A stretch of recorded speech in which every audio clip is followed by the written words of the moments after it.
Okay, Capricorn. Kung kayo ay Capricorn, tignan natin ang inyong message. Tignan natin ang inyong message ngayong February 26, 2025. Unahin natin ang inyong pag-ibig, guys. Ano ba ang nangyayari sa inyong pag-ibig, Capricorn? At titignan din natin ang inyong sitwasyon. Okay. Sa mga Capricorn, ito ang inyong message today, February 26, 2025. Sa inyong pag-ibig, kayo ay maging honest sa inyong partner. Okay? Kailangan nyo ng heart-to-heart conversation na dalawa. Kung ano ba talaga ang inyong feeling sa isa't isa. Ano ba ang nararamdaman mo sa akin? Okay? At ano ba ang nararamdaman sa iyo ng iyong partner? So, maging honest kayo sa isa't isa ng iyong partner. Mag-usap ng matino, ng masisinan. Kung ano ba talaga ang nararamdaman nyo sa isa't isa. Ano ang ayaw nyo at ayaw niya. Gusto niya at gusto nyo. Para magkaroon kayo ng kaliwanagan. Okay? Mukhang kayo ay may hindi pagkakaintindihan ng iyong partner, Capricorn. At, nandito ang boundaries. Siguro binigyan mo ng boundary ang tao na to sa buhay mo at kailangan muna ninyo ng call off. Parang maglayo muna, mag-isip-isip at ipakita mo sa akin kung ano talaga, ano ba talaga ako para sa'yo. Mahalaga ba ako para sa'yo? Okay? Binigyan mo ng boundary muna ang tao na to sa iyong buhay. Maaaring kayo muna ay magkalayo o hindi nag-uusap o meron mo ng tampuhan. Okay? Parang laylo muna tayo. At nandito ang letting go. If someone leave you confused more than comforted, you need to resist their access to you. Kung talagang iniwan ka na niya o wala na kayong contact, is palayain mo na siya ng lubos-lubos at nang malaman mo ang totoong ano ba talaga yung nangyari sa aming dalawa. Meron pa ba to? Magiging okay pa ba to kung tuluyan na kami hindi magkikita? Okay? Doon mo malalaman kung kapag nailet ko mo ng isang tao, kung mahal na mahal mo pa o wala na talaga. Okay? So, sa madaling salita, Capricorn, ang inyong pag-ibig ay hindi healthy o hindi maganda. Sa kasalukuyan, maaaring may boundaries muna at binigyan mo muna ng limit ang tao na to nakausapin ka o binigyan mo siya ng boundaries. Para malaman niya na ang kahalagahan ninyo o value ninyo sa kanya. Okay. So, tingnan natin ang inyong sitwasyon. Maaaring ito ay mga nakaraan ninyong taon o buwan. Tingnan natin. Capricorn. Para sa mga Capricorn, babae man kayo, lalaking Capricorn, para to sa inyo. Okay. First message sa inyo, meron kayong mga planong gawin.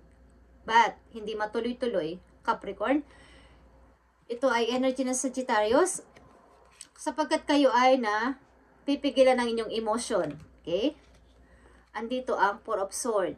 Mga delays. Sapagkat ang ilan sa inyo ay mahina, ilan sa inyo ay nagkakasakit, o ang ilan sa inyo ay wala pa lakas para gawin tong plano na to. At nandito ang Ten of Pentacles. Maaring sa lugar ninyo o may mga nagpaparamdam na opportunity sa inyong paligid, but meron kayong dapat pang magpalakas muna o kailangan ko munang humugot ng lakas ng loob para i-grab itong opportunity na to. Maaring may nag-aabang na opportunity sa inyo papunta sa malayong lugar, Capricorn, at hindi ko alam kung pinag-iisipan ninyo o gusto niyo itong i-accept o gusto niyo itong subukan. Okay. May nagpapahiwatig na magandang kapalaran sa inyo. Parang ito rin yung naiisipan mo para sa restart ng buhay ninyo. Capricorn, sa ibang lugar na lang kaya ako mag-start. Okay. So, maaaring kayo ay nasa healing process sapagkat hindi ko alam kung kayo ay hiwalay sa inyong asawa o hiwalay sa inyong kasintahan muna at maaring wala pa kayong lakas ng loob o lakas ng yung tapang ninyo para iusad itong inyong nais gawin na to na makapag-isip-isip ng ibang paraan pa para sa pag-i-start sa buhay. Okay. So, tingnan natin ang inyong mga plano at ano ba talaga ang mga dapat ninyong gawin. Lalo na papasok na ang March 2025. Okay, ano ba ang mga dapat ninyong gawin, Capricorn? Okay. Kailangan mo mamili Dito ang the truth or judgment. Old or new.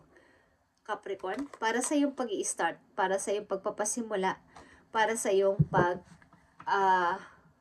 pagbabagong buhay kung gusto mag-start ng bago sa sarili mo. At nandito yung pagninilay-nilay o nagmumuni-muni ka, saglit. Andito yung King of Pentacles, guys, okay? At andito ang Strength in reverse. Maaring gusto ko umulad sa pananalapi. Gusto kong tumaas yung kita ko o matumaas yung mga ipon ko. Gusto ko maging matagumpay sa buhay, but kulang talaga kayo sa lakas. Maaring ilan sa inyo ay kulang sa pag-ehersisyo, kulang, mahina ang katawan ng ilan sa inyo dito. Okay? Marami kayong gustong iwasan na o alisan na ng mga tao at lumipat sa ibang lugar o mag-relocation.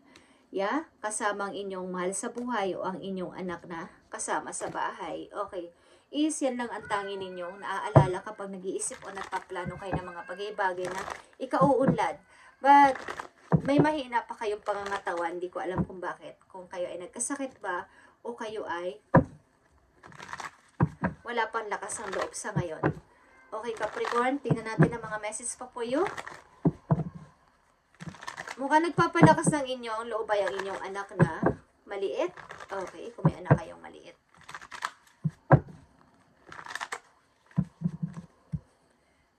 Mga message mo sa mga Capricorn para sa kailang, mga plano o mga naiisipan, maging ito man ay pagpapalit ng trabaho o paglipat ng bahay o pag-iipon ng money. Ano pang gusto mong sabihin sa mga Capricorn?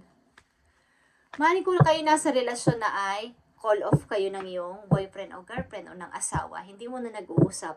At sinasabi sa inyo dito na mag-usap kayo hanggat maaari at sabihin ko ano talaga ang nararamdaman ng bawat isa sa inyo. Kung meron pa ba itong pag-grow pa itong pamilya na to o may pag-grow pa talaga itong relasyon na to, is dapat nyong alamin ito habang maaga pa. Okay, Capricorn. Ano pa ang dapat ninyong malaman? February 26, 2025.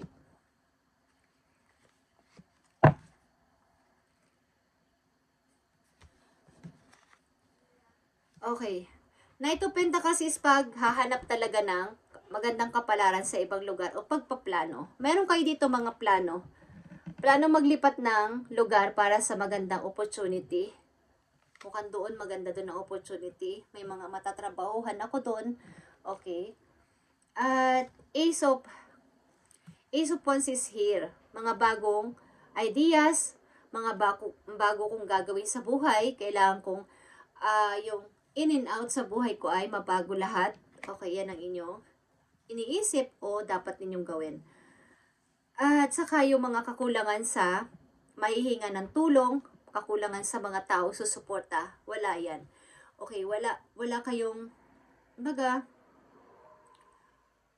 may mga dapat na kayong dapat hinga ng tulong o dapat magbigay sa inyo ng help. Kaya lang, nahihiya kayong manghingi sa kailan ng favor o may mga taong nagdadamot sa inyo sa paligid.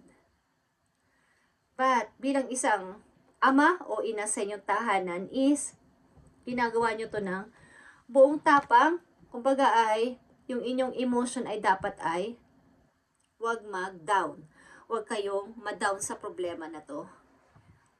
Capricorn, bilang isang ama kayo o ina sa inyong tahanan, ay huwag kayong mag-down sa problema na to at panatilihin yung kayo ay kalmado lang sa lahat ng oras. Kung ano man itong sitwasyon ninyo na pinagtitiisan sa ngayon, okay, dapat maging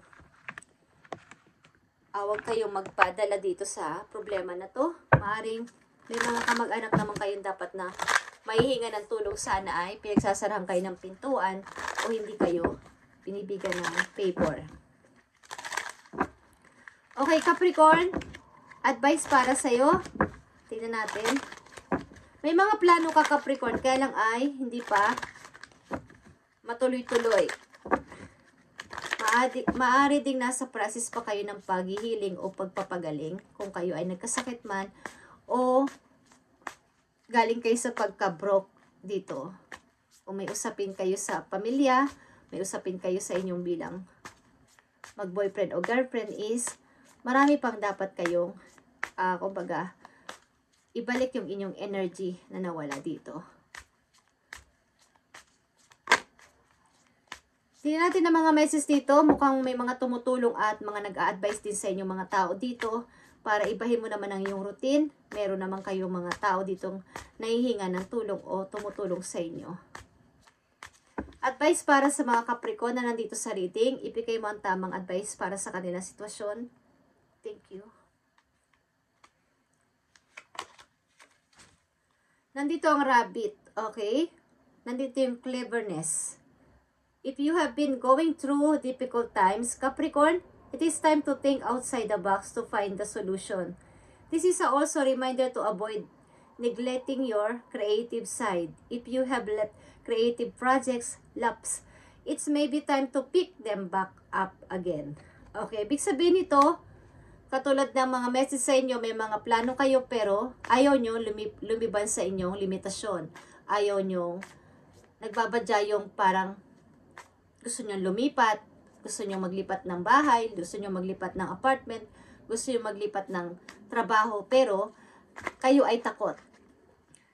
So, nandito yung, if you have been going through difficult times, dapat mong isipin na ikaw ay lumabas. Lumabas sa iyong limitasyon. I-try mong tuparin ang iyong plano, hindi lang basta plano. Kailangan mong ipakita yung pagiging isa mong creative na person. At kung ikaw ay may mga project o may mga ginawa noong umpisa na hindi natuloy o hindi nagtagumpay, ilabas mo uli, simulan mo uli at ipakita na kaya mo itong i-fix ulit o ibalik sa dati. Okay? Yan ang magandang payo sa inyo ng inyong spirit animals na rabbit. Okay, at ang ilan sa inyo ay pinanganak ng Year of the Rabbit. Ito ay cleverness, pagiging isang matalino. Okay. At nandito din ang The High Priestess, guys. Okay? Ilabas ninyo yung inyong, humingi kayo ng knowledge kay God at bibiyayaan kayo ng unlimited ideas galing sa heaven. At maaaring kayo ay naghihintay ng message galing sa inyong lovers o nagmamahal sa inyo, minamahal nyo, pero nakahang. Baga, hanggang dun lang. Wala namang improvement. Okay? At ang ilan sa inyo ay nabuboring.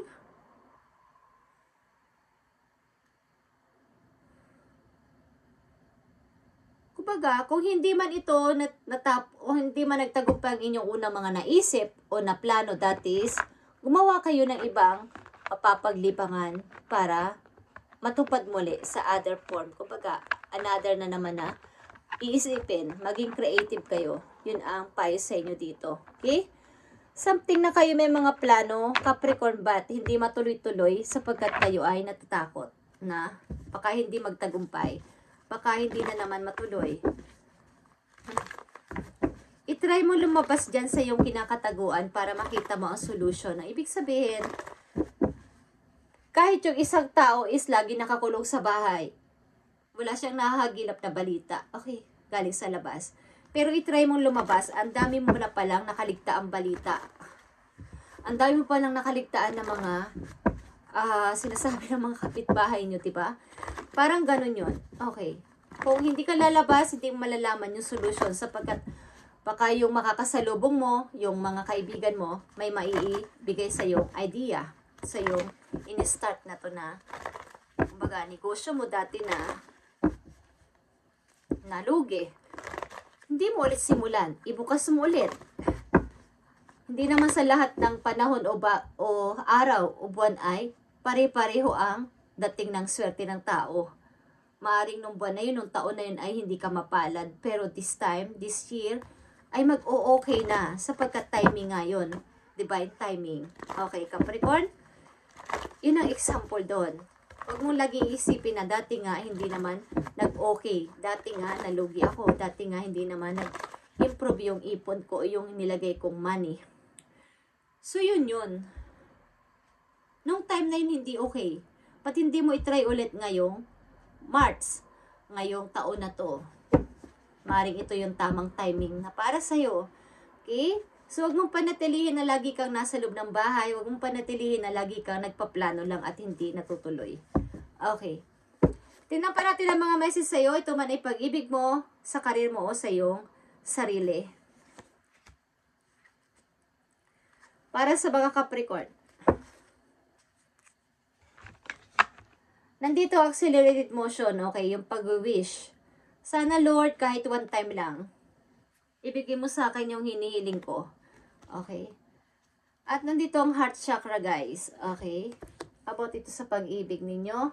Meron din kayong problema sa inyong heart chakra. O dapat ninyong palakasin pa ang inyong heart chakra. Ibig sabihin, kung kayo dati ay may unconditional love sa lahat ng tao, mas ma-improve nyo pa ngayon.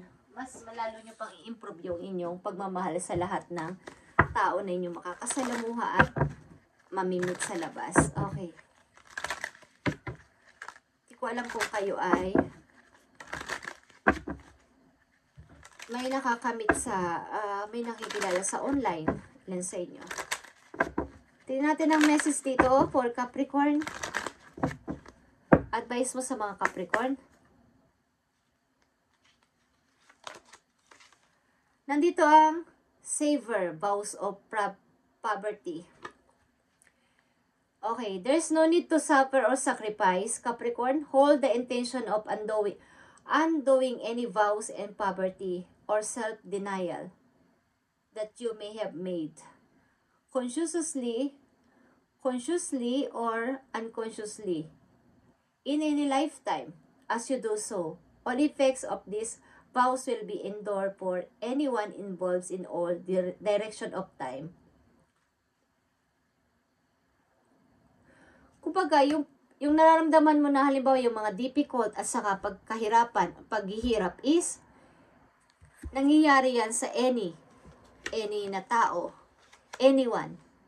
Kaya wag mo, kumbaga yung iba naninisi o nagsisisi o sinisisi si ganito si ganyan sa kahirapan ko. Okay, hindi iyon dapat gawin o hindi yun dapat ang isa-isip ng isang tao. Lahat ng tao ay nakakaranas ng difficult at nakakaranas din ng pagginhawa ayon sa kanilang intention sa buhay. Kumbaga yung inyong intention kung yun yung ibibigay ni God bukas is kung yun ang nararapat na ibigay sa inyo bukas o sa isang linggo o sa isang buwan ay naaayon sa inyong hinihiling at sa intention nyo. Okay?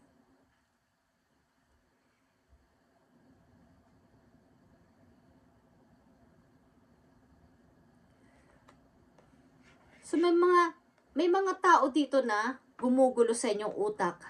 Galing ito sa inyong mga involved na tao na hindi nararapat na nandyan sa inyong buhay, na dapat ay unti-unti nyo nang tinatanggal para mawala na yung inyong pagka-distract dito para sa inyong pinaplano na to. May mga nagpapadistract kasi sa inyo at okay. Kailangan mo nang mamili sa old at new na path ng buhay, Capricorn, para sa inyong pag-i-start.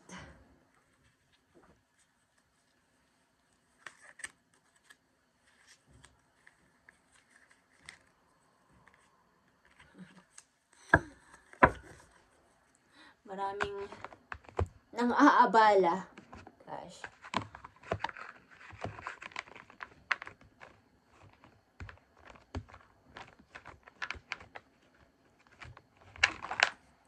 Dalawang mahalagang message dito for Capricorn.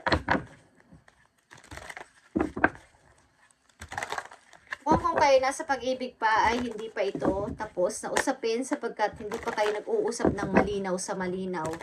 Okay, walang pag-uusap na clear sa inyong dalawa ng tao na to. So, inyong mga ginagawa sa ngayon ay walang direksyon. Capricorn. Pagka magpaplano ba't nauudlot. Dalawang mahalagang message sa kanila ang kasalukuyan papunta sa future na message dito for Capricorn. Sa mga Capricorn na nandito ay maraming pagdadoubt sa sarili at natatakot mag-start.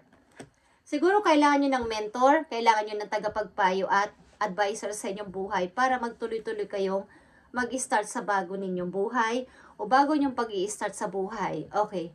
Nagda-doubt kaya kasi kayo sa old and new. Baka pag sumabak ako dito sa bago kong buhay ay baka hindi ako magtagumpay. Okay. So, walang mangyayaring pag-i-start kung hindi nyo itatry yung bago. Okay, guys. Walang mangyayaring pag-uumpisa kapag andun kayo sa gitna lang at hindi kayo nagpaplano lang kayo pero hindi nyo tinutuloy. Okay, Capricorn? At kailangan dito din maybe ng forgiveness sa mga tao nagkasala sa inyo sa nakaraan. Forgiveness talaga, Capricorn. At ito ay sinasabi sa inyo ng mga taong namayapa na. Literal na namayapa na at mahal na mahal kayo ng buhay pa sila ay kailangan ng yung kahit hindi na nagsasalita. Pag nakita nyo ng personal ang taon na to, yakapin nyo lang. Lahat ng galit, lahat ng sama ng loob, mawawala yan at papasok ang good at magagandang energy at mga blessings sa inyong sarili. Okay? Just saying. Capricorn, thank you and God bless.